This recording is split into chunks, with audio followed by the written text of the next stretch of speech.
Assalamu alaikum wa rahmatullahi wa barakatuh. Alhamdulillah wassalatu wassalamu ala ashrafil anbiya'i wal mursalin, amma ba'd.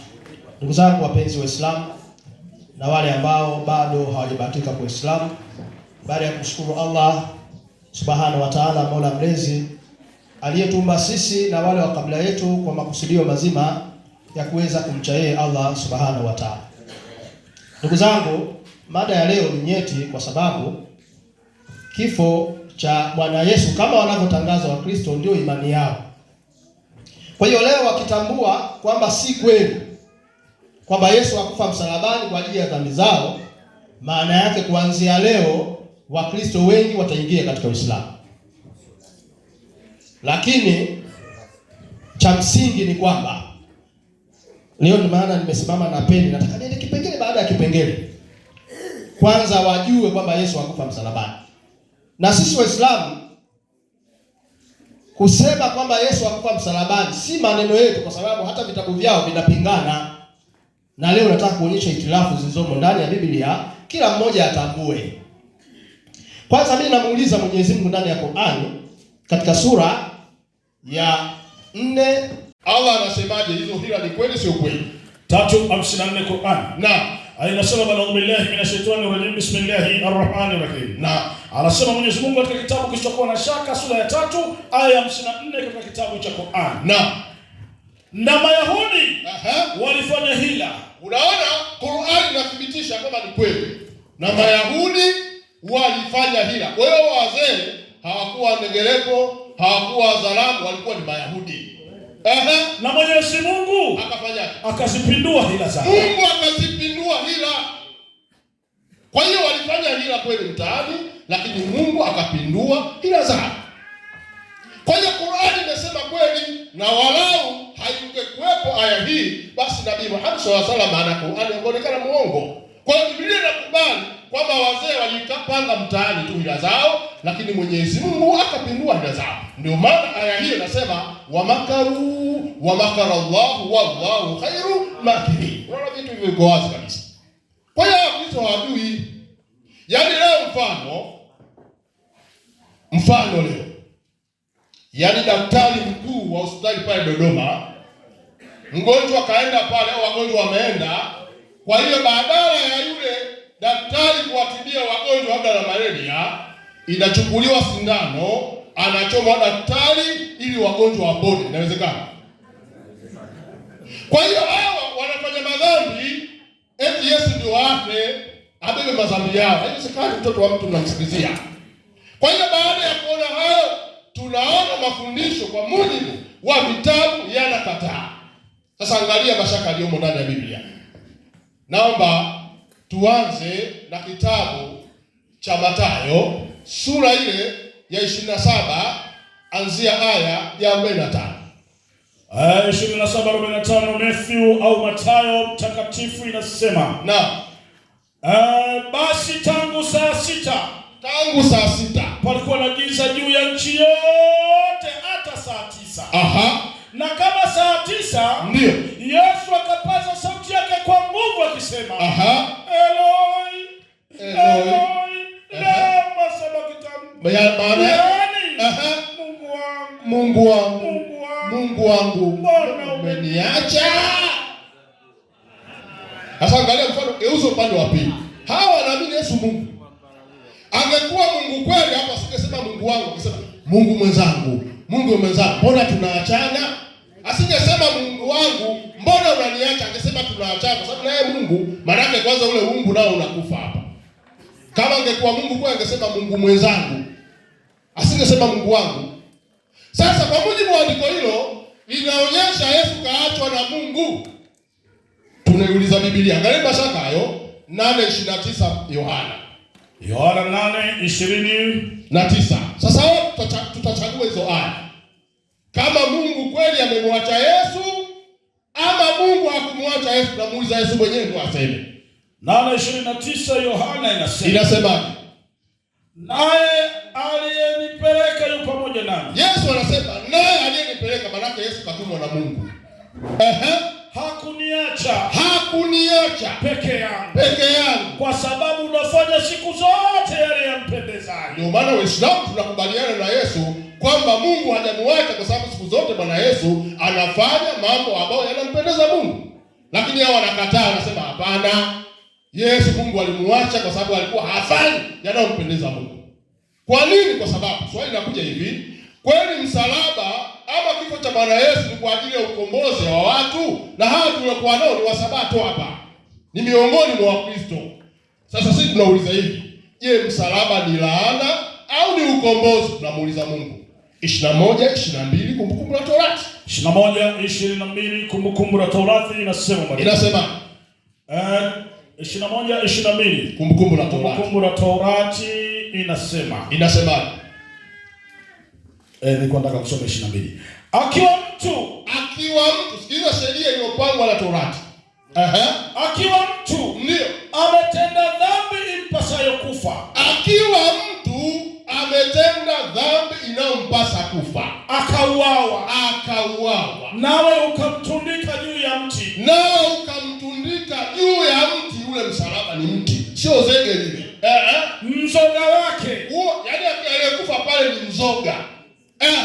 Mzoga wake, mzoga wa huyo aliyetundikwa juu ya mti msalaba. Usikae usiku kucha juu ya mti, kwa sababu lazima utamzika siku hiyo hiyo. Kwani aliyetundikwa amelaaniwa na Mungu. Wakristo, haleluya,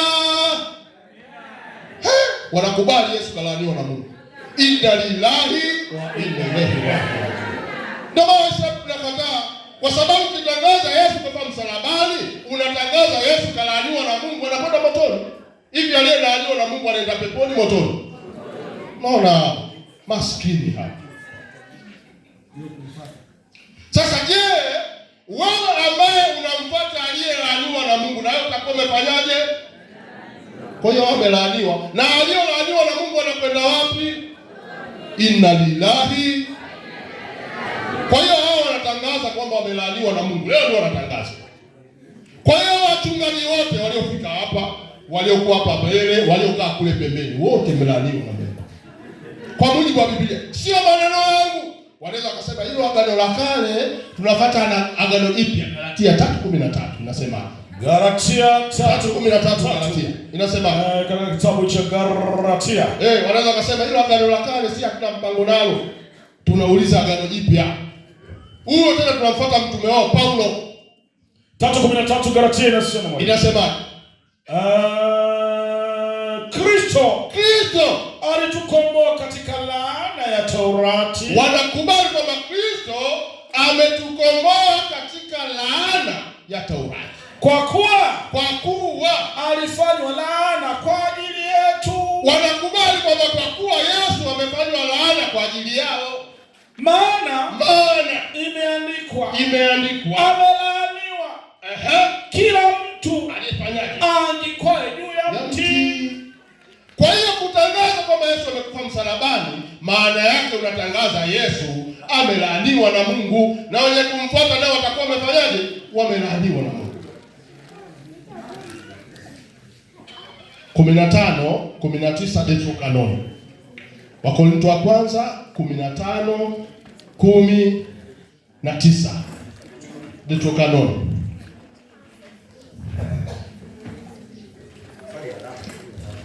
Deuterokanoni. Biblia Deuterokanoni. Deuterokanoni Kiswahili. Wakorintho wa kwanza 15 anzia 18. 15:18 Wakorintho wa kwanza. Sikilizeni maandiko haya sasa. Sio maneno yangu, ni vitabu vyao. Natosha. Deuterokanoni tayari nimepata mwalimu. So 15 anzia 18. Nianze 18. 15:18 inasema hivi. Inasema 15:18 inasema namshukuru Mungu. 15:18 nilikuwa nasoma 14. Inasema hivi. Zaidi ya hayo hapo tumeeleza hapa. Zaidi ya hayo wale wote waliokufa wakiwa wameungana na Kristo. Wale wote waliokufa, hata wako hai, hata wale waliokufa wakiwa wanaamini wameungana na Yesu Kristo, wamepotea kabisa. Wamepotea kabisa. Kama matumaini yetu katika Kristo, kama matumaini yenu katika Kristo yanahusu tu maisha haya ya sasa, basi sisi ni watu wa kusikitikiwa zaidi kuliko wengine wote duniani. Inna lillahi, masikitiko makubwa kabisa. 15:2 Qur'an. 15:2 Qur'an. Hapo kusikitikiwa. Baada ya billahi minashaitani rajim, bismillahir rahmanir rahim. Na katika Qur'an sura 15, sura Hijri aya ya pili inasema, mara nyingi Allah anasema, mara nyingi wale waliokufuru, hawa makafiri hawa, watatamani huko motoni. Wakiwa motoni sasa watatamani, lao wangelikuwa Waislamu, waache wale chakula wanakula. Unasikia, kunyweni, huu ni mwili wa Bwana Yesu, huu ni damu ya Bwana Yesu iliyomwagika juu msalabani. Ndio, kuleni, huu ndio mwili wa Bwana Yesu uliowambwa juu msalabani. Wanaitikia tu ndio. Basi rudie hiyo aya. Rudia. Waache wale chakula. Allah anasema waache wale chakula. Wafurahi na liwadanganye tumaini la uongo. La kuwa wataghfiriwa. Kwa kuwa kwamba watasamehewa madhambi kwa kifo cha Bwana Yesu. Karibuni hivyo watajua ya kuwa si kweli tumaini lao hilo. Yaani ukifa tu tayari, ukiingia kaburini tu unachezea kibanda. Si kweli tumaini la uongo hilo. Kwa hiyo kwa mujibu wa maandiko, vitabu vinakataa Yesu hakufa msalabani, kwa sababu aliyekufa msalabani amelaaniwa na Mungu. Kwa hiyo wanatangaza laana hapa. Hayo ni maandiko ya Biblia. Kwa hiyo baada ya kuona hayo, hebu sasa nionyeshe mashaka mengine. Kwa mfano, naomba nisomee Marko sura ya 15 aya ya 25. Kitabu cha Marko 15:25. Inasema Marko. Inasemaje? Basi ilikuwa saa 3. Jamani sikilizeni. Yale masaa yenyewe wanatangazia kwamba Yesu alisulubiwa, tunaambia ilikuwa saa 3. Sasa hivi saa ngapi? Sishavuka saa 3 hapo. Kwa hiyo wanatuambia ilikuwa saa 3. Ni Marko huyo. Basi ilikuwa saa 3. Ndio. Nao wakafanyaje? Wakamsulubisha. Haya, huyu ni Marko. Tumuulize Mathayo. Mathayo sura 27 aya 45. Jamani, kuna Yesu aliyesulubiwa saa 3. Watuambie Yesu wao ni yupi? 27:45 Mathayo anasema. Tunamsachi Yesu mwingine. Basi tangu saa 6. Jamani, tangu saa kule saa 3, tunaambiwa tangu saa 6 palikuwa na giza juu ya nchi yote hata saa 9. Mpaka saa 9 hiyo ni huko. Na kama saa 9 mpaka saa 9 huko Yesu akapaza sauti yake kwa nguvu akisema, Eloi, Eloi, Eloi, lama sabakthani. Yani Mungu wangu, mbona unaniacha? Sasa Yesu gani alisulubiwa saa 3 asubuhi na Yesu gani alisulubiwa saa 9 jioni? Hawa walikuwa mapacha? Mtatuambie Yesu gani mnamfuata nyie? Lakini kama hiyo haitoshi, hebu tuangalie mambo mengine. Kwa mfano, hebu tuangalie Mathayo. Yesu mwenyewe anasemaje? Mathayo sura ya 18 sura ya 12 aya 38. Maneno ya Yesu mwenyewe anasemaje? 12:38 katika kitabu cha Mathayo au Mathayo inasema. Hapo baadhi ya waandishi na Mafarisayo wakamjibu wakasema, Mwalimu, tunataka kuona ishara kwako. Tunataka kuona ishara itokayo kwako. Akajibu akawaambia, kizazi kibaya cha zinaa tafuta ishara. Wala hata akitapewa ishara ila ishara ya nabii Yona. Kwa nini? Kwani kama vile Yona ndio alivyokuwa siku 3 mchana na usiku katika tumbo la nyangumi, hivyo ndivyo Mwana wa Adamu atakapokuwa siku 3 mchana na usiku katika moyo wa nchi. Yesu mwenyewe anatoa mfano wake. Watu walipomuuliza mfano wake ukoje, akasema kizazi kibaya cha zinaa hiki chataka kupewa ishara, lakini hata ipewa ishara isipokuwa ishara ya nabii Yona. Kama vile Yona alivyokuwa siku 3 mchana na usiku katika tumbo la samaki, hivyo ndivyo atakavyokuwa Mwana wa Adamu atakaokaa siku 3 mchana na usiku katika moyo wa nchi. Swali linakuja hivi, linatosha. Fungua Yona 1:17. 1:17. Tunaangalia mfano wa Bwana Yesu aliyotoa kwamba amejifananisha na Yona. Je, Yona alipokuwa katika tumbo la samaki alikuwa amekufa ama yuko hai? 1:17 Yona inasemaje? Bwana akaweka tayari samaki mkubwa ili ameze Yona. Naye Yona ndio akawa ndani ya tumbo la samaki yule muda wa siku 3 mchana na usiku. Ndipo Yona akamwomba Bwana Mungu wake. Hivi jamani, mtu aliyekufa anaweza akaomba kweli? Kwa hiyo mfano wa Yesu aliotoa amefananisha na Yona. Maana yake Yona alipokuwa katika tumbo la samaki hajafa, na Yesu naye alipokuwa katika tumbo la ardhi hajafa. Hayo ndio maneno ya Bwana Yesu. Sasa mfano kidogo. Hebu naomba msomaji nisomee kitabu cha Mathayo sura ya 4 anzia 1 kwa mfano. 4:1 Mathayo inasema. Naam. Katika kitabu cha Mathayo 4:1 inasema kufuatilia kitabu hiki cha Biblia. Ndio. Kisha Yesu alipandishwa na Roho nyikani. Tunaona Bwana Yesu anapandishwa na Roho nyikani ili ajaribiwe na Ibilisi. Kwa hiyo ni kweli manabii huwa maadui wao ni Ibilisi. Huyu Yesu amechukuliwa anapelekwa mlimani kwenda kuonyeshwa milki zote na shetani. Sasa maana yake tunaamini manabii wote wana maadui. Kwa hiyo hata Bwana Yesu maadui aliyokuwa nao, lakini Mungu akapindua hila za maadui wabaya. Sasa hoja yangu ni nini? Ni kwamba Bwana Yesu kama alivyo hakusulubiwa na wala hakufa msalabani kwa sababu yeye nabii wa Mungu, na nabii wa Mungu hawezi kufa na Mungu akatazama. Na kama ingekuwa kweli, hawa wakija watuletee ushahidi. Ni wapi Mungu anasema Yesu afe? Mfano 5:19 Yohana. 5:19 Yohana. 5:19 Yohana. Sikilizeni hiyo hoja ya Bwana Yesu hapo. 5:19 Yohana. Inasema mwalimu. Mwana hawezi kutenda neno mwenyewe. Hawa wanaamini Bwana Yesu ni mwana wa Mungu. Sasa alivyo nasema mwana hawezi kutenda neno mwenyewe. Ila lile ambalo amuona Baba analitenda. Ila lile ambalo anamuona Baba analitenda. Sasa inakuja hivi, ni wapi Mungu alikufa ili na Yesu naye afe? Kwa sababu kama mwana hawezi kutenda jambo mpaka awe amemuona Mungu analitenda na yeye ndio alitenda. Hoja inakuja hivi, ni wapi Mungu alikufa ili Yesu akajifunza kwa Mungu kama Mungu alikufa na yeye akafa? Hii ndio hoja niacha kwanza hapa, kwa sababu nahisi huko mbeleni kuna vitu namwachia Sheikh Mazinge aje amalizie. Kwa hiyo ndugu zangu Waislamu, hoja iliyopo ni kwamba Yesu hajafa msalabani. Na ingekuwa Yesu amekufa msalabani, Mungu sangesema mbona wapo waliokufa, mfano mzee Zakaria aliuawa, Yohana Mbatizaji, Yahya yule aliuawa, mbona tunakubali? Lakini huu ni mpango tu wa mtaani, wamechukua maneno ya mtaani kuwaaminisha watu waamini, ili watu watoe sadaka, waamini wanatoa wakiamini Bwana Yesu amewafia kwa ajili ya dhambi zao. Lakini ni maneno ya mtaani tu, hakuna uthibitisho, na mpaka tutamaliza huu mji hakuna andiko la uthibitisho, itakuwa ni dhani. Kuna mambo mengi nimeacha hapo kwa sababu za msingi. Naona niache kwanza kwa muda kwa sababu umeisha.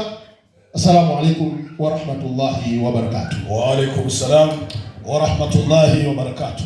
Waislam takbir. Waislam takbir. Waislam takbir. Wakristo haleluya. Asanteni sana. Naamini bila shaka utulivu huu unaonyesha ni namna gani elimu inapenya, lakini unaonyesha namna gani amani inazidi kutulia na kuwepo katika maeneo haya. Mbarikiwe sana. Kwa wakati huu sasa, kwa sababu mada ishawasilishwa, nisiwe na maneno mengi. Muda ni rafiki kwako mwenyekiti mwenza, ili uweze kuletea mwalimu.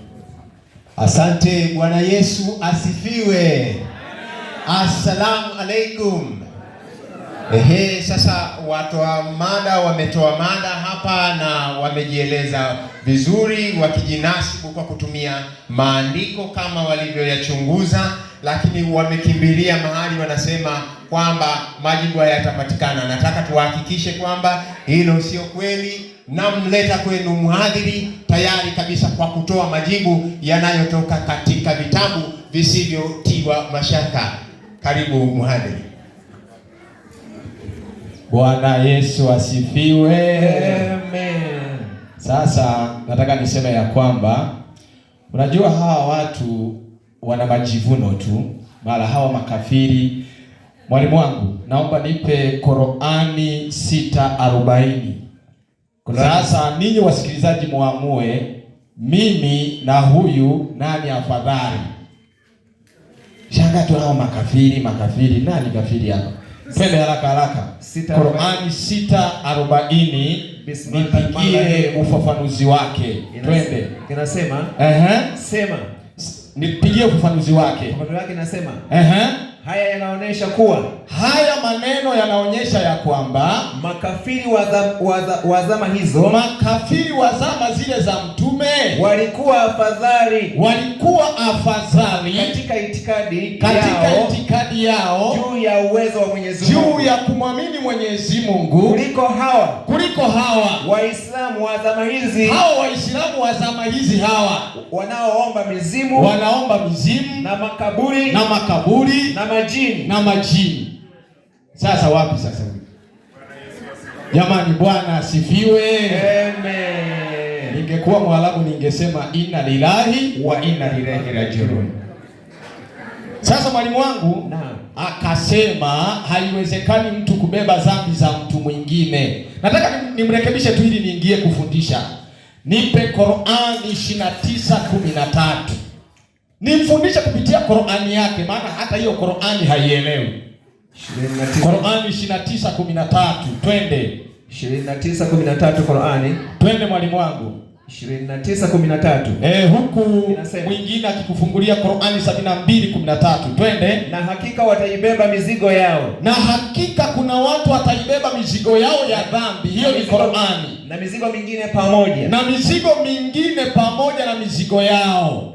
Na mizigo yao. Twende. Ya dhambi. Twende. Na kuwapoteza wenzi wao. Soma vizuri. Mizigo ya kuwapoteza wenzi wao. Na hao wenye kuwapoteza watachukua mizigo yao ya dhambi. Sasa huyu kaongopea, mtu hawezi kubeba dhambi za mwingine. Qur'ani inasema inawezekana mtu kubeba dhambi za mwingine. Finish. Amen. Qur'ani 72:13. Nimrekebishe kwanza alafu nifundishe umma. 72:13. Twende mwalimu wangu. Nasi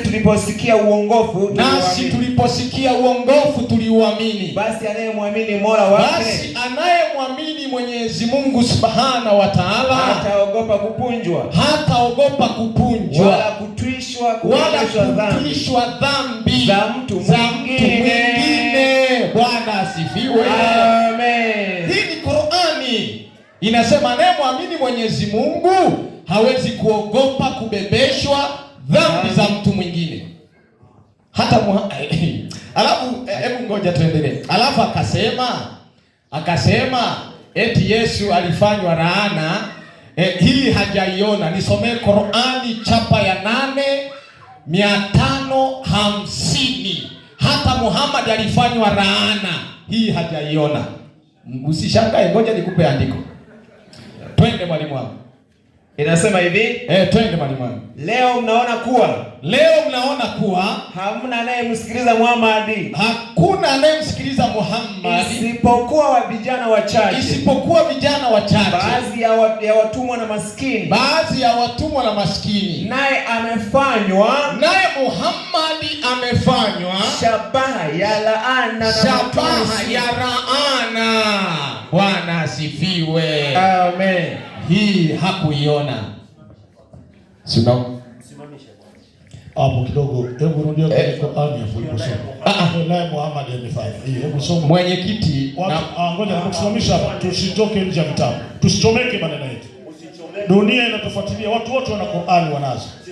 Ili Muhammad amefanya. So tu hapo tuonyeshe kwenye Qur'ani. Amefanya. Tuonyeshe kwenye Qur'ani. Naomba isome. Naomba hii Qur'ani kwanza. Jamani, hii ni Qur'ani sio Qur'ani. Naomba isomwe. Leo mnaona kuwa Sikilizeni kwa makini. Leo mnaona kuwa hamna anayemsikiliza Muhammad sallallahu alaihi wasallam. Wakati ule hakuna aliyekuwa anamsikiliza Muhammad sallallahu alaihi wasallam isipokuwa vijana wachache. Isipokuwa alisikilizwa tu na vijana wachache. Baadhi ya watumwa maskini. Naye amefanywa shabaha ya laana na matusi machafu. Sasa hiyo ngoja mimi niendelee kufundisha. Muhammad yuko wapi? Mbona ulitia Muhammad? Unajua tunarudia tena. Naomba msimamishe muda wangu. Naomba msimamishe muda wangu. Hii aya kwa sababu naona inawaumiza. Naomba niache hiyo aya. Hebu tunasikilizana. Mchungaji ataendelea. Unajua wewe ndio uliyesema huu mdahalo unaotwa na watu wenye elimu. Wewe sisi hizi Qur'ani tunazo.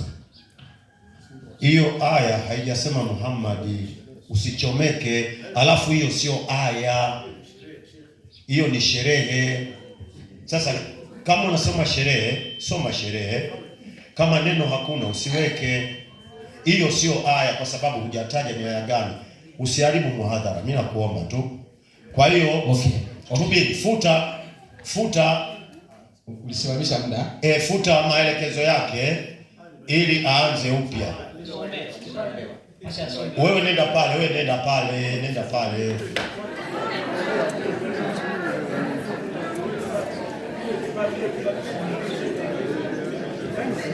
Msisome maelezo ya shehe mkasema ni aya, mtawapoteza. Kama maelezo semeni jamani, haya ni maelezo tu, mtu kasema. Jamani, ngoja nimalize shehe, nitakupa kwa sababu sisi hapa watu wanatufuatia. Mmeona hii inarusha dunia nzima. Hatuwezi kukubaliana na nyinyi kuharibu maandiko tukaonekana sisi ni bogus. Haiwezekani.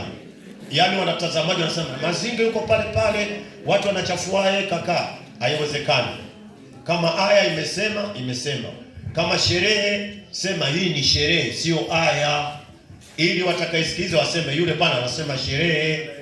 Na elimu ndio inayotakiwa hapa. Na kuomba wachungaji wote naomba muwe makini. Hapa tunasoma maandiko ya Mwenyezi Mungu, tusije tukawapatisha watu dhambi. Mwenyekiti, maiki hapa. Jamani, ninashukuru sana Sheikh Mazinge kwa maelezo mazuri. Ninadhani ni swala zuri tu, ni wasaa ambao kwa sababu ni swala la hoja, ni vizuri pia kwa sababu ya uwasilishaji, kila mmoja anao muda wake mzuri, basi avumilie unapofika wasaha wake, kile kitu ambacho kilikuwa kimeonekana kina dosari ukitolee ufafanuzi, bwana hiki kimekaaje? Kwa ndio maana ya mdahalo.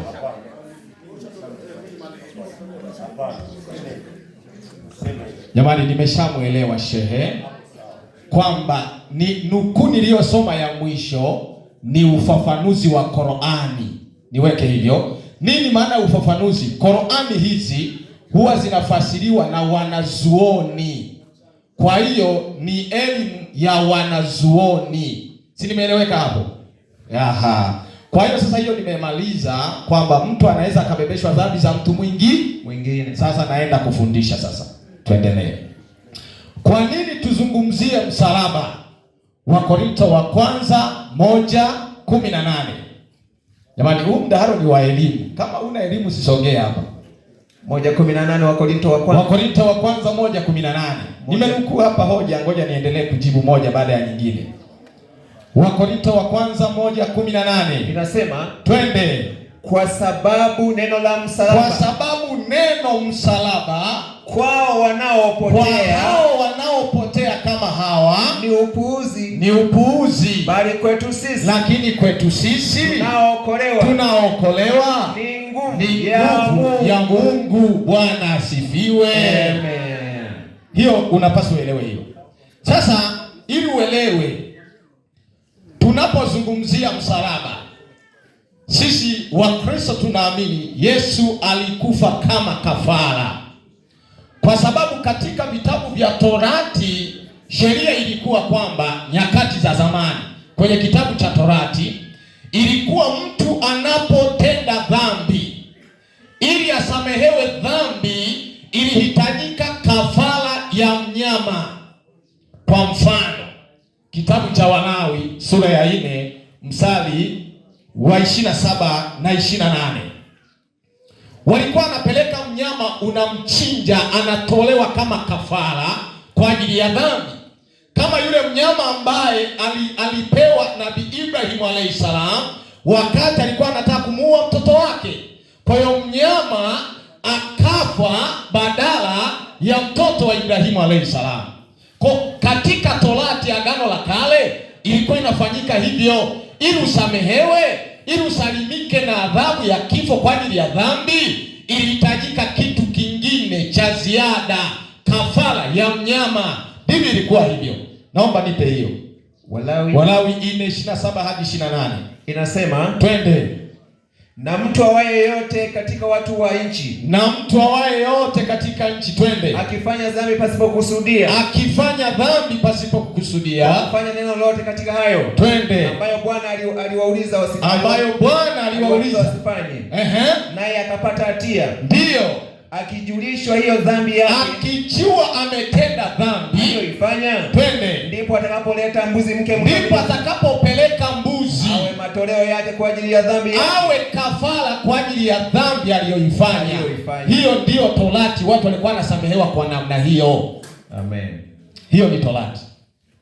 Sasa mwalimu wangu amesoma aya kwamba katika Qur'ani Mwenyezi Mungu anawaambia Mayahudi ya kwamba hawakumuua wakati wanadai kwamba tumemuua Nabii Isa. Ni kweli, hiyo aya siipingi. Hiyo aya imeandikwa katika muktadha huu. Mayahudi walidai wamemuua Nabii Isa, ila Mwenyezi Mungu Subhanahu wa Ta'ala anawajibu Mayahudi na kuambia kwa kudai kwao wamemuua Nabii Isa, hawakumuua wala hawakumdhulumu. Ni kweli Yesu hakuuliwa na Mayahudi kwa mujibu wa maandiko. Nitawafundisha nani aliyemuua Yesu Kristo kwa ajili ya kukomboa wanadamu katika dhambi. Nitawafundisha leo.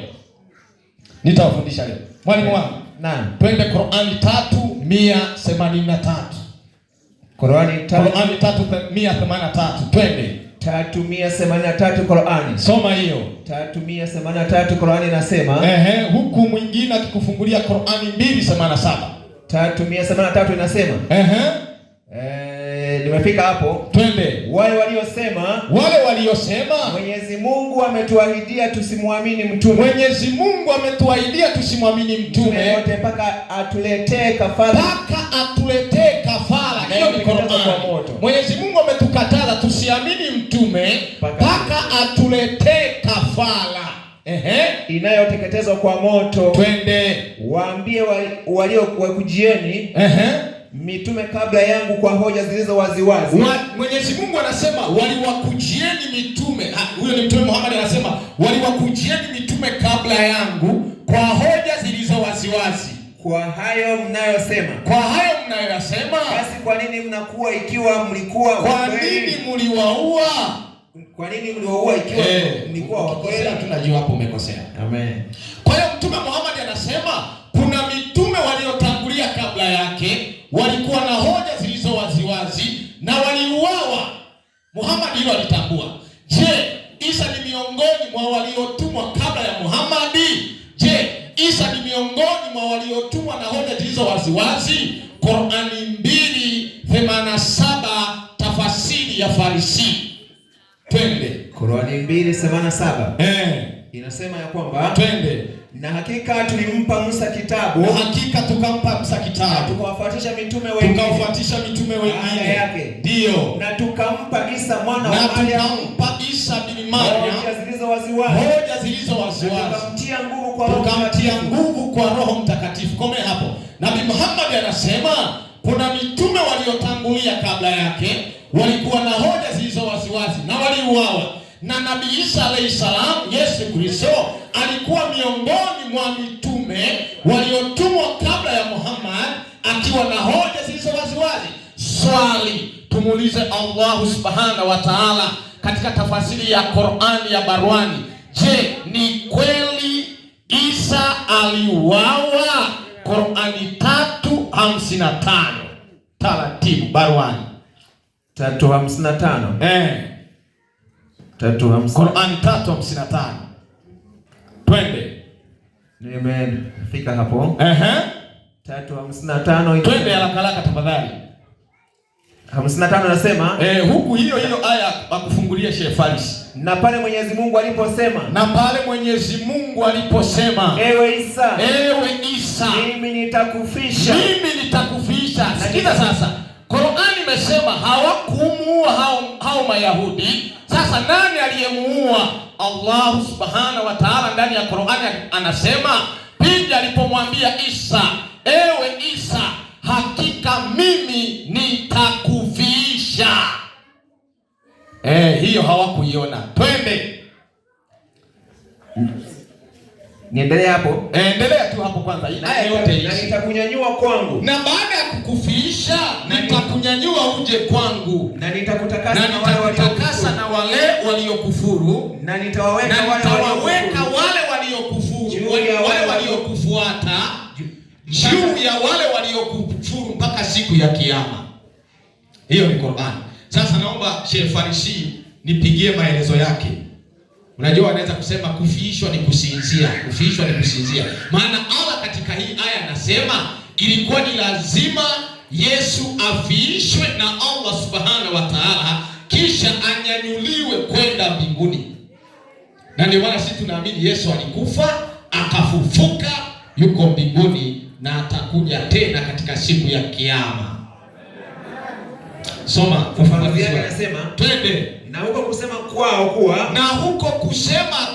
Bwana fulani kafasiri mutawafika. Bwana fulani katafasiri mutawafika.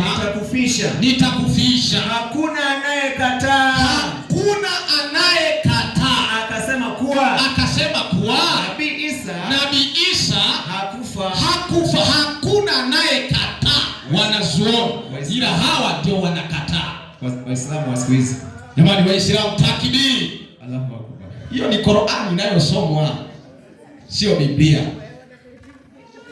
Sasa wanazuoni wa Kiislamu wanasema neno nitakufiisha lina hakika ya kufa na hakuna anayekataa, ila Mbogo na Sheikh Mazinge wanakuja kukataa, kupingana na Qur'ani na wanazuoni wa Kiislamu.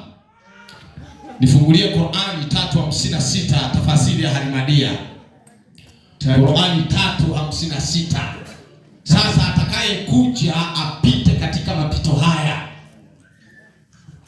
3:56. Labda leo wasikatae kabisa hizi Qur'ani, wazipige marufuku. Inasema tuwape Biblia wafundishane msikitini. Twende. Kumbukeni Allah aliposema. Kumbukeni hii Qur'ani, kumbukeni Allah aliposema. Ewe Isa, ewe Yesu, kwa yakini mimi ndiye mwenye kufisha. Mimi ndiye mwenye kukufiisha. Kukuinua kwangu. Na nitakuinua kwangu. Na nitakutakasa. Jamani, Bwana Yesu asifiwe. Amen. Nipe ufafanuzi wake. Ufafanuzi wake na tuanzie pale piga tu hapo. Soma hiyo. Kwa kuwa Nabii Isa amekufa ni jambo la hakika kabisa. Haleluya. Jamani Waislamu, takbir. Allahu Akbar. Mtajaribu hizo takibrekeni kule msikitini, sio hapa. Hebu rudia huo ufafanuzi, rudia hiyo ufafanuzi wa Qur'an. Kuwa Nabii Isa amekufa ni jambo la hakika kabisa, lisilokuwa na nini? Lisilo na kinyume. Twende. Na kusema amepanda mbinguni kama wanavyosema hawa, alipalizwa mbinguni hakufa, na kusema alipalizwa mbinguni bila kufa. Ndio, si kweli hata kidogo. Sio kweli hata kidogo. Sasa tuamini wanazuoni na Qur'ani au tumwamini huyu ambaye hajawahi kufasiri hata kitabu? Dakika 10 ni nyingi mno hizo kumatiza Mazinge. Zinatosha. 10 nyingi sana. Nipe Qur'ani sura Bakara aya ya 240. 240. Nini maana ya kufishwa? Maana Allah anasema ilikuwa ni lazima mfishe Yesu ndipo aende mbinguni. Sasa nini maana ya kufishwa? Qur'ani 2:240 inasema, twende. Na wale wanaofishwa, wanaokufa. Rudia tena. Wanaokufa. Rudia tena. Wanaokufa. Jamani Bwana. Amen. Wanaofishwa wanakufa. Sasa hawa kwa nini wanakataa? Unajua acha niwaambie. Tuache ushabiki, sikiliza point. Ndio maana tumemwambia kama uthibitisho utakosekana wa kufa kwa Yesu, si tena nitakuwa wa kwanza kusilimu na nitaitwa Muhammad. Lakini kama, sikiliza hoja, ukweli uko wapi? Usione aibu kubatizwa. Usione aibu kubatizwa. Sasa mwalimu wangu, twende Qur'ani 4:150 kwa Mwenyezi Mungu Subhanahu wa Ta'ala. Na Yesu ni shahidi. Yesu ni shahidi wa maneno hayo. Yesu ni shahidi wa maneno hayo. Yesu ni shahidi wa maneno hayo. Mwalimu, wewe endelea kuangalia hoja zake hapa. Na Mola wangu na Mola wenu. Mola wangu na Mola wenu. Nilikuwa shahidi juu yao. Na nilikuwa shahidi juu yao. Nilipokuwa pamoja nao. Na uliponikamilishia muda wangu. Wewe ukawa mchungaji juu yao. Na wewe shahidi juu ya kila kitu. Hebu hiyo aya nipigie barua. Sikiliza tena. Tunasoma Qur'ani zote. Soma Qur'ani zote. Hiyo aya fungua barua. 5:117. 5:117 inasema. Twende mwalimu wangu. Nimeelekea hapo. 5:117. Nipe hiyo. Inasema sikuambia lolote ila ulioniamrisha. Isa anamwambia Mwenyezi Mungu Subhanahu wa Ta'ala baada ya kufika mbinguni, sikuambia lolote ila yale ulioniamrisha. Nayo ni haya. Abuduni Mwenyezi Mungu. Mola wangu mlezi. Na Mola wenu mlezi. Na mimi nilikuwa shahidi juu yao. Nilipokuwa pamoja nao. Na uliponifisha.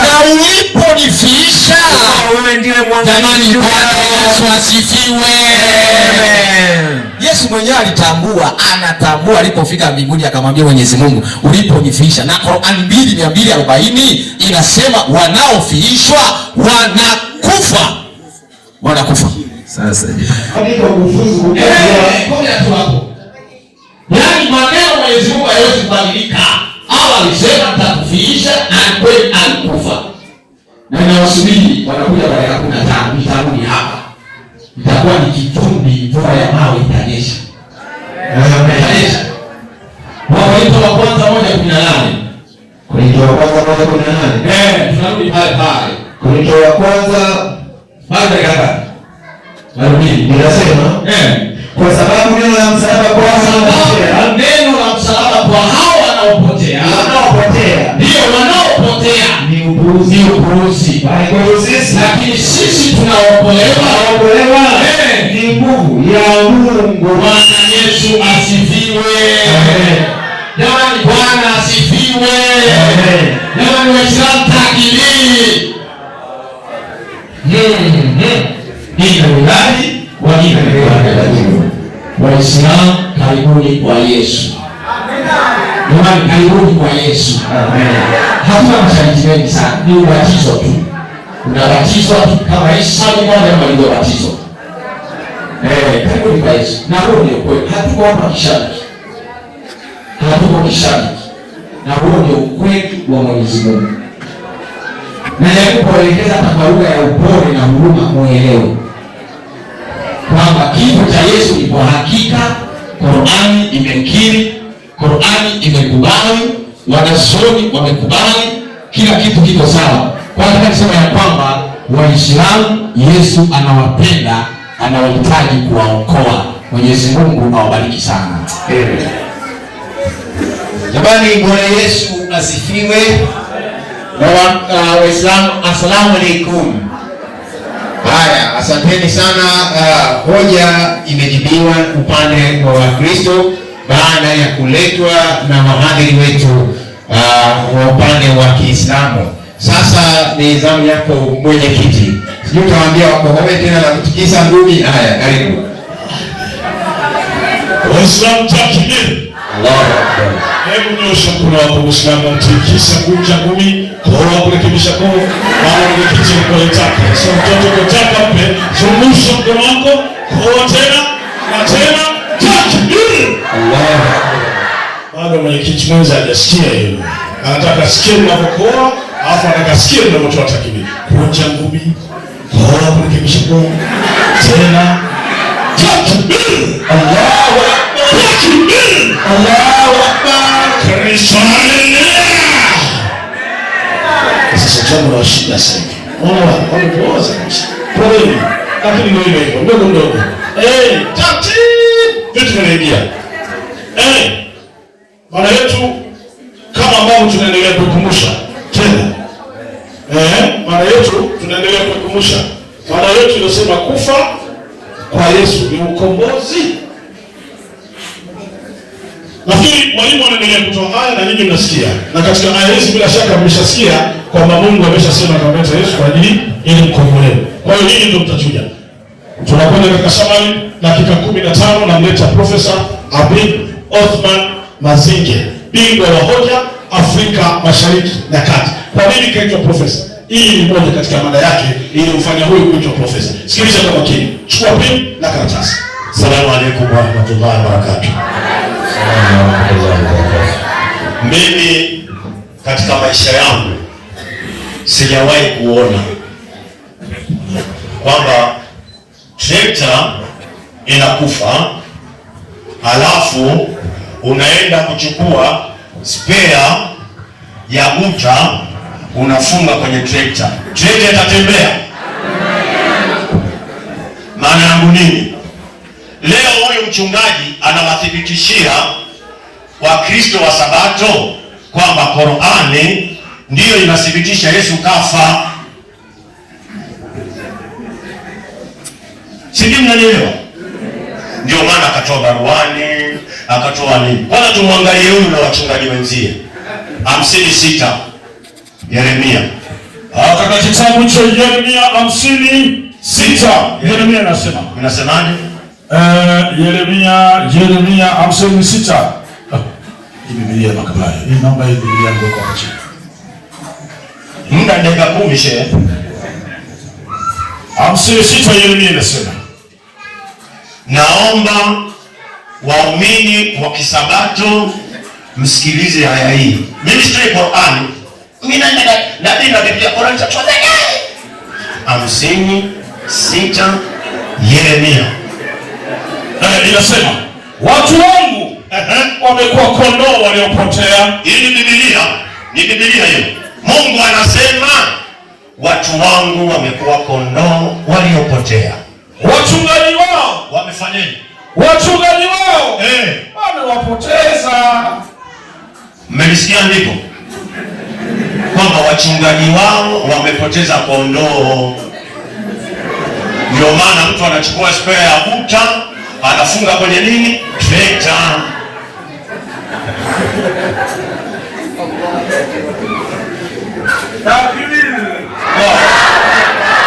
Marko 1:14.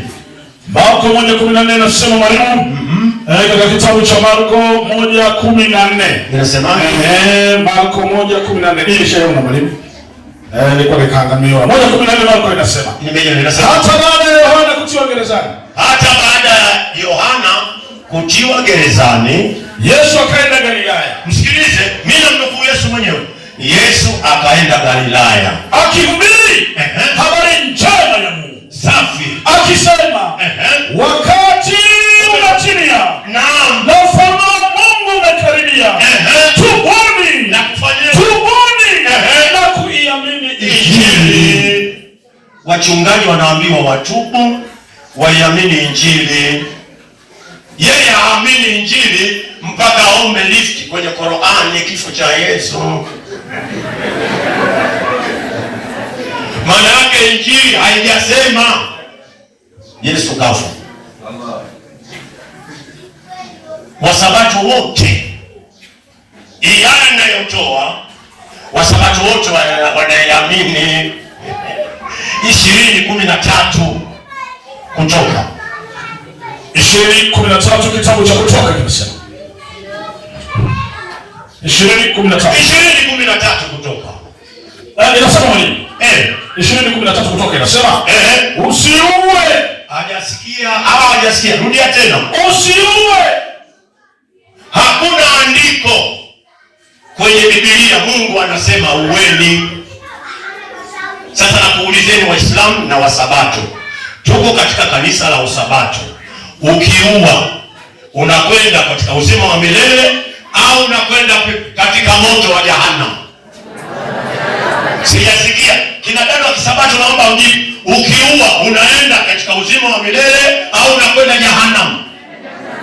Jahannam. Swali linalofuata, waliomuua Yesu wanakwenda motoni au wanakwenda katika uzima wa milele? Tatizo lenu hamtaki. Si kwa nini hamtaki nini? Kiburi. Wasabato waliomuua Yesu kwa kuwa wamevunja sheria wanakwenda wapi? Asante kanisa la Sabato, motoni. Asante. Kwa hiyo ina maana hili tendo la kuua Mungu kalikataza. Jana walikuwa na mada, Yesu ni mtoto wa Mungu. Inakuwaje leo mtoto wa Mungu anauawa? Inakuwaje mtoto wa Mungu auawe? Ndio nauliza hapa. Yaani Mungu mpaka mwanae anauawa. Mungu alikuwa wapi?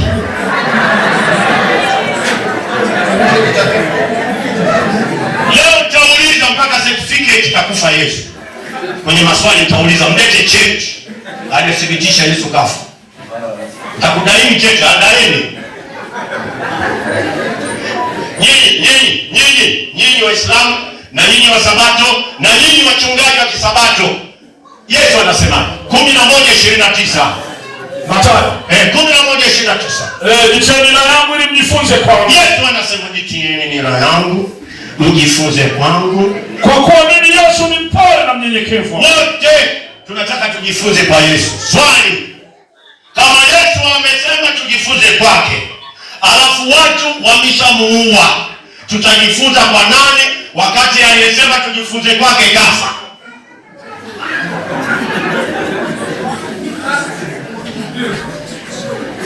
Sasa tunajifunza kwa Yesu. Tunajifunza kwa Yesu. Kina dada wa Kisabato, vijana wa Kisabato na wachungaji wenu wale leo wameongezeka. Tunajifunza kwa Yesu. Yesu wanasema eti wewe kufa kwako umeonao wamekombolewa dhambi. Unatuambiaje?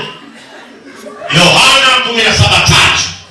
Yohana 17:3 inasema, na uzima wa milele ndio huu, wakujue wewe. Rudia. Na uzima wa milele ndio huu. Yaani mtu anayetaka uzima wa milele, Yesu anasema ndio huu. Upi? Wakujue wewe. Kwanza ili upate uzima wa milele, wakujue wewe Mungu wa pekee wa kweli na Yesu Kristo afanyeje? uliyemtuma. Kwa hiyo ili mtu apate uzima wa milele, ajue tu kwamba Mungu mmoja na Yesu katumwa. Wapi andiko Yesu kasema uzima wa milele ni mimi kufa msalabani? Wapi kasema? Nyinyi Wasabato wote, wachungaji wote mnakaa hapa siku 10 na ngapi? Toeni haya hapa. Hamtoi mpaka kiyama. Mimi ndio bingwa vitu hivi. Hamtoi. Yuko hapa wao Kadiani. Sijui Kadiani kasema. Sijui Al-Munjiri Qur'ani imesema. Sisi hatusema haya. Nakuulizeni kina mama. Nataka nikuulizeni, watoto wenu wakifa, taarifa ya kufa watoto wenu mnaijua au mnaijui? Wapi mama yake Yesu katangaza kwenye Biblia mwanangu Yesu kafa? Wapi? Matanga yalifanyika lini? Wacha kwanza matanga, alafu baadaye mtakuulizeni na tarehe. Iandaeni hapo. Sio mnatangaza kifo, tarehe ya kufa watu wamwambii. Simetoa mpaka Yesu kafa. Tunataka tarehe. Iandaeni endeleeni na hiyo. Naitaka leo niandalie tarehe. Bwana mbele niulize. Mnanielewa mnielewe? Wasabato wananielewa. Waislamu wananielewa.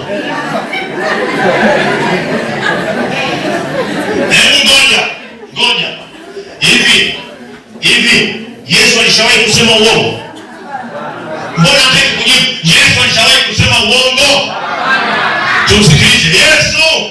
Kuna vijana koro hapa wanasema wewe umekufa kwa ajili ya dhambi yao. Tunaomba uambie live hapa. Yesu anasema 8:24 Yohana. 8:24 katika kitabu cha Yohana inasema wasikilize. Hawa tunaenda kwenye Qur'ani, tunamuuliza mwenyewe. Alisema kafa ndio anasemaje? Kwa hiyo naliwaambieni ya kwamba mtakufa. Rudia tena. Kwa hiyo naliwaambieni ya kwamba, Yesu anasema kwa hiyo naliwaambieni ya kwamba mtakufa katika dhambi zenu. Mtakufa katika dhambi zenu. Kwa sababu msiposadiki ya kuwa mimi ndiye, mtakufa katika dhambi zenu. Mtakufa wenyewe katika dhambi zenu. Umezini, hiyo dhambi unayo. Tena umezini, Yesu kishakufa mpaka arudi, sio leo.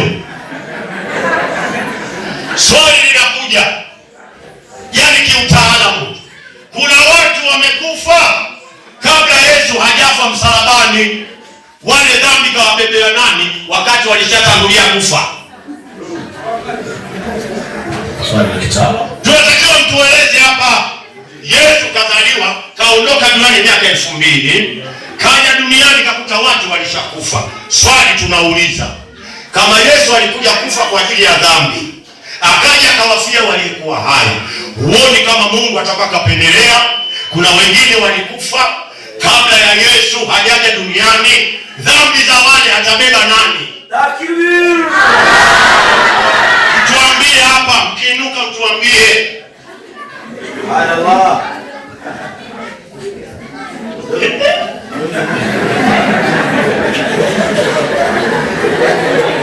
Akasoma baruani. Alisoma baruani hapa 5:53. Nisomee baruani. Huyu mpe 5 soma nimekuwa 5:53. Baruani 5:53. Akasema bwana tumwangalie baruani, sio Mungu. Hajasema tumwangalie Mungu, tumwangalie baruani. Baruani ni binadamu. Tunaenda Paulo baruani, kasemaje? Alisoma yule wewe. 5:53. Bismillahirrahmanirrahim. Pale Mwenyezi Mungu aliposema, ewe Isa, mimi nitakufisha. Subiri. Hapa kasema wewe Isa umekufa. Na kuuliza nini wa sababu? Kasema wewe Isa umekufa. Kasema wewe Isa nitakufisha. Future tense. Angesema wewe Isa nimekufisha, ingekuwa tayari. Nitakufisha. Kwa mfano, wewe uko Kongo unasema nitakwenda Dodoma. Ushaenda? Sasa wapi Mungu kamfisha? Ama kasema nita. Sasa tunataka nimekufisha. Hiyo ndio baruani. Ukisimama toa hiyo.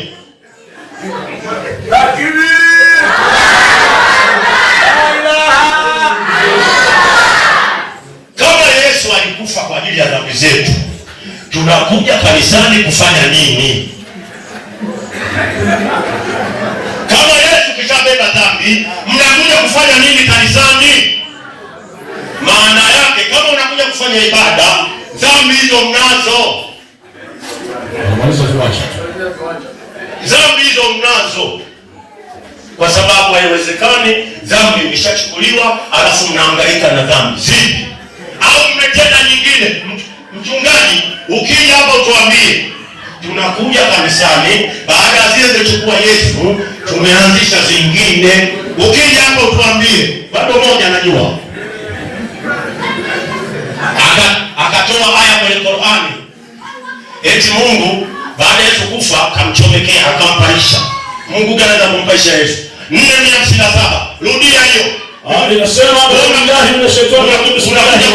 unakuja kuchafua mazingira mbele yako. Soma hiyo. Na kwa ajili ya kusema kwao. Sikiliza hiyo aliyesema kafa.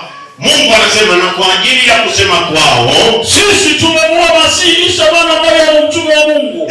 Hali hawakumuua. Sikiliza, aya inakataa hali hawakumuua wala hawakumsulubu.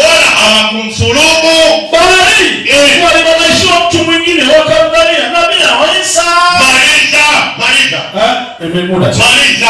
Maliza. Na kwa hakika wale tuwafiana katika hakika hiyo ya kumuua Nabii Isa wamo katika shaka nao jambo hilo la kusema kauawa. Wao kabisa hawana yakini juu ya jambo hili. Na kwa kweli wamemuua Nabii Isa. Isipokuwa wanafuata dhana tu. Hawakumuua. Kama hawakumuua maana yake hajamnyanyua. Salamu alaykum. Bwana asifiwe. Amen. Kwanza huyu nataka nimkatae Ushemazinge. Kwa sababu gani? Tangu jana anasema yeye ndio mwalimu wa wasabato wote duniani. Sisi hatuwezi kuwa na mwalimu asiyekuwa na elimu. Qur'ani 2:104 inasema Alafu sasa ninyi mlinganishe yeye na mimi. Nani anafaa kumfundisha mwenzake? Enyi mlioamini. Qur'ani 2:104. Naomba nisomee. Enyi mlioamini. Msiseme la ina. Twende. Bali semeni izna. Soma ufafanuzi wake. Ufafanuzi wake unasema nipe. Waislamu walikuwa wakati mwingine wakimwambia mtume. Wanamwambia mtume. La ina. Twende. Yani ukituchunga kama ukituchunga. Kwanza mtume alikuwa mchungaji.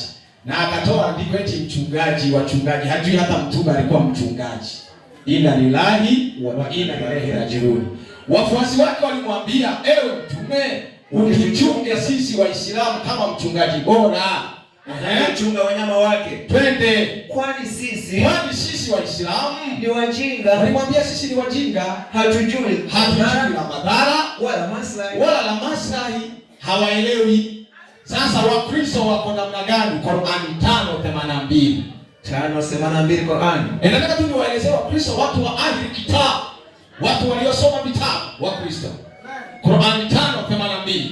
5:82 Qur'ani inasema, twende. Hakika utawakuta walio maadui zaidi kwa Waislamu wengine. Ndio ni Mayahudi. Ni wale Mayahudi na wale mshirikina wasiokuwa na kitabu. Twende. Utawaona walio karibu kwa urafiki na Waislamu. Ni wale wanaosema sisi ni Wakristo. Kwa sababu gani? Hayo ni kwa sababu kwa hao Wakristo miongoni mwao wanavyoni. Kwa Wakristo kuna wanavyoni na wacha Mungu na wanaomcha Mwenyezi Mungu. Kwa sababu wao Wakristo hawatakabali kujua haki. Bwana Yesu asifiwe.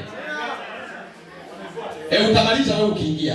Wewe mwenyekiti usiwe mwalimu. Tulia, sindano ingie. Unajua mgonjwa ukipeleka hospitalini akichoma sindano katoka kanarukaruka ndio kanapona. Bwana asifiwe. Amen. Kwa hiyo Waislamu walimwambia mtume sisi hatujui, lakini Qur'ani inasema kwa Wakristo kuna wanazuoni, kuna wanaomcha Mwenyezi Mungu, ndio maana leo tunawafundisha Yesu anawahitaji. Mwalimu wangu, na twende sasa. Leo amesikizia niliingia sana kwenye Qur'ani. Sasa ngoja nikatembee kwenye Biblia. Kwanza, je, Yesu alijua atakufa wakati angali hai? Qur'ani 19:33. Qur'ani 19:33. Naomba mwenyekiti unilinde, wananipigia kelele. Tafadhali wanyamaze. Endelea mwalimu wangu. 19:33 Qur'ani inasema 19:33. Twende. Huku ukiandaa Mathayo 16. Twende. Na amani iko juu ya Nabii Isa alipozaliwa, muujiza wa kwanza kwa mujibu wa Qur'ani, alizungumza akiwa mtoto mchanga. Akasema maneno haya, na amani iko juu yangu siku niliyozaliwa, na siku nitakayokufa, na siku nitakayofufuliwa kuwa hai. Haya ni maneno ya Yesu ndani ya Qur'ani. Amesema nimezaliwa ipo siku nitakufa na nitafufuliwa. Halafu hawa wakatuambia ni wakati ujao. Nitawaambia mimi wakati ujao Yesu atafanya nini? Nitawaambia kwa mujibu wa Biblia na Qur'ani. Kama wakati ujao atashuka mbinguni afe, basi mimi nitasilimu leo. Nitasilimu leo. Lete Mathayo 16. Mathayo 16:21 inasema. Injili inasemaje? Inasema, twende. Tangu wakati huo Yesu alianza kuambia wanafunzi wake ya kwamba ilipasa kwenda Yerusalemu kupata mateso mengi kwa wazee na wakuu wa makuhani na waandishi na kuuawa. Bwana Yesu asifiwe. Ndani ya Qur'ani Yesu anatabiri kifo. Ndani ya Injili Yesu anatabiri kifo. Je, ni kweli alienda kufa? Tumfuatilie. Yohana 7:30. Twende hiyo. Yohana 7:30. Yohana 7:30 inasema. Twende haraka mwalimu. 7:30 inasema. Nipe. Basi wakatafuta kumkamata Yesu. Hakuna mtu aliyeunyosha mkono wake. Kuna mtu aliyeweza kunyosha mkono wake. Kwa nini? Kwa sababu wakati wake ulikuwa bado. Swali, je, Yesu wakati ulifika ukakamatwa? Mathayo 26. Mathayo 26. Mathayo 26:45 hadi 48. 26:45 maandiko matakatifu. Twende mwalimu wangu. Inasema, kisha akawachia wanafunzi wake. Kisha Yesu akawachia wanafunzi wake. Akawaambia, laleni sasa. Pumzike. Tazama saa imekaribia. Kule wakati ulikuwa bado, hapa saa inakaribia. Mwana wa Adamu atatiwa katika mikono ya wenye dhambi. Yesu anaenda kutiwa katika mikono ya wenye dhambi. Twende mpaka 48 nimesema. Ondokeni twende zetu. Tazama yule aliyenisaliti anakaribia. Twende. Basi alipokuwa katika kusema. Yesu alipokuwa kwenye kusema. Yuda mmoja wao asinashara akaja. Pamoja naye kundi kubwa wenye mpanga na marungu. Wakaja wakati Yesu ananena, wakaja watu walikuwa na mapanga na marungu. Wametoka kwa wakuu na viongozi wa Kiyahudi. Yule mwenye kumsaliti. Twende. Alikuwa amewapa ishara akisema. Twende. Nitakayembusu huyo ndiye. Ala akamwendea Yesu. Ndio. Akasema, salamu Labi. Twende. Akambusu. Yesu akamwambia, rafiki. Ndio. Fanya ulilojia. Twende. Wakaenda kunyosha mikono yao wakamkamata Yesu. Hapo Yesu amekamatwa. Sasa hapo Yesu amefanyaje? Je, alikamatwa akaachiliwa? Luka 23:39. Sasa natembea kwenye maandiko ya Biblia. 23:39 hadi 42. Twende. Inasema ya kwamba mmoja wa wale wahalifu waliotungikwa alitukana akisema, kuna mhalifu mmoja alikuwa ametundikwa msalabani. Je, wewe si Kristo? Akanamwambia Yesu aliwekwa katikati, wakati anawekwa msalabani, huku kulikuwa na mwingine amewekwa na huku wahalifu waliokuwa wamefanya makosa. Huyu mhalifu mmoja anamwambia Yesu, je, wewe si Kristo? Okoe nafsi yako na sisi. Jiponye basi nafsi yako na sisi tuokoe. Lakini yule wa pili akajibu akasema, wewe umwogopi Mungu? Wewe umwogopi hata Mungu? Nawe katika hukumu hiyo. Twende. Nayo ni haki kwetu sisi. Twende. Kwa kuwa tunapokea malipo tuliyostahili kwa matendo yetu. Endelea. Bali huyu hakutenda lolote baya. Kisha akasema, Yesu nikumbuke utakapoingia. Akamwambia, Yesu akiwa msalabani, Yesu nikumbuke utakapokuja. Twende. Yesu akamwambia, amini nakuambia hivi leo utakuwa pamoja nami peponi. Endelea. Hapo ilikuwa yapata sasa. Ukawa giza juu ya nchi. Hata saa 9. Enda mpaka 42. Jua 42 limeshafika. Umeshafika? Basi komea hapo, tunaendelea kufuatilia. Komea hapo. Bado dakika ngapi? Okay. Unajua hawa kuna kitu kinawasha hapa. Wavumilie tu. Tamaliza wataingia. Tuendelee mwalimu wangu. Naam. Tuendelee mwalimu wangu. Na ukisoma kifupi ni kwamba ukisoma hiyo aya tulipokomea pale nyuma, maelezo yote inasema mpaka ilifikia hatua Yesu akiwa msalabani pale, wale wanyang'anyi baada ya kumwambia utakuwa pamoja nami hivi leo peponi, Yesu maandiko yanasema kwamba akasema Eloi Eloi lama sabachthani. Hii andiko analijua maana walisoma. Yaani Mungu wangu mbona umeniacha? Maandiko yanasema kwamba kisha Yesu akaitoa roho. Nini maana ya kuitoa roho? Naomba nisomee kitabu cha Yakobo 2:26. Yakobo 2:26. 26 Yakobo. Twende. Inasema ya kwamba Biblia maandiko matakatifu inasema waona kwamba imani itendayo kazi pamoja na matendo. Yakobo 2:26. 26 inasema maana kama vile mwili pasipo roho umekufa. Kwa Yesu aliitoa roho, mwili pasipo roho, Yesu akafa msalabani. Hiyo hawakuiona. Mwalimu wangu, kwa nini Yesu alikufa? Wamesema kwamba aliyetundikwa msalabani amelaaniwa. Na uzuri alisoma kitabu cha Wagalatia 3. Akakiri kabisa kwamba alifanywa laana kwa ajili ya wengine. Na mimi niliposimama awamu ya kwanza nikamwambia hata mwanazuoni wa Kiislamu anasema Muhammad alifanywa laana kwa ajili ya Waislamu, lakini hiyo hakuiona. Sasa mwalimu wangu, soma Wagalatia 3:13 hadi 14. Kwa nini Yesu alikufa msalabani? Kwa nini? Inasema Kristo alitukomboa katika laana ya Torati. Kristo alitukomboa katika laana ya Torati. Alifanywa laana kwa ajili yetu. Alifanywa laana kwa ajili yetu. Maana imeandikwa. Kwa kila mtu angikae juu ya mti. Twende. Ili kwamba baraka ya Ibrahimu iliyofikia. Sana hizo. Asante sana mwalimu. Kwa yeye akafanywa laana kwa ajili yetu ili atukomboe. Na ni kweli, narudi pale pale kwamba hakuna watu waliomuua Yesu. Kwa mujibu wa Qur'ani, Allah ndiye alisema nitakuua kisha nitakunyanyua. Unajua alisema hapa, anasema sasa kama alimuua, Biblia inakataa usiue. Na ulisoma Qur'ani 3:145 inasema, tutaisoma, inasema na nafsi yoyote haiwezi kufa ila kwa idhini ya Allah Subhanahu wa Ta'ala. Qur'ani inasema hivi. Sasa Yesu akafa msalabani kwa ajili ya dhambi zetu. Sasa tujiulize. Na ukitaka kuthibitisha zaidi Yohana 3:16, twende haraka. Yohana 3:16. Nisomee.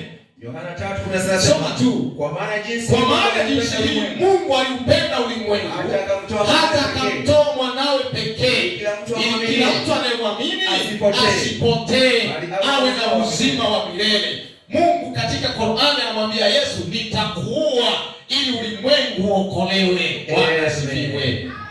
Sasa akafa kwa ajili ya dhambi zetu sisi. Je, na Waislamu nao kwani wana dhambi? Ngoja tuchunguze Qur'ani. Qur'ani 47:19. 47:19 Qur'ani. Tupe hiyo mwalimu wangu. 47:19 Qur'ani inasema inasemaje? Inasema jua ya kwamba hakuna abudiwaye kwa haki ila Mwenyezi Mungu. Omba maghfira kwa dhambi zako. Muhammad anaambiwa omba maghfira kwa dhambi zako na dhambi za Waislamu wanaume na Waislamu wanawake. Tumalizia haya. Na Mwenyezi Mungu anajua mahali penu pa kwenda kurudi.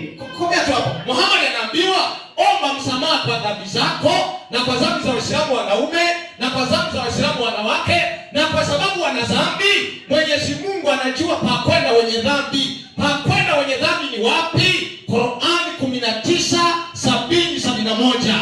Twende hiyo. 19:71 Qur'ani 19:70-71 inasema ya kwamba tena hakika sisi tunawafahamu wanaostahili zaidi kuunguzwa humo, wala hakuna yeyote katika ninyi ila ni mwenye kufikia jehanamu. Tena ni kusudi la Mola wako limekwisha kuhukumiwa. Kwa Yesu akafa akafufuka, na Qur'ani inasema atarudi tena. Qur'ani 43:61. 43:61 Qur'ani. Baada ya kufufuka yuko mbinguni, atarudi. Sasa hawa wanasema ndo atarudi afe. Hakuna andiko linasema Yesu atarudi afe. Alipo. Soma. Na kwa kweli yeye Nabii Isa ni alama ya kiyama ya kwamba kinaanza kutukaribia. Msifanyie shaka. Kwa hiyo Yesu ni alama ya kiyama. Hii ndio kwamba anakuja siku ya kiyama. Nisomee hadithi Faibuhal ukurasa wa 456 na 457, hadithi namba 2222.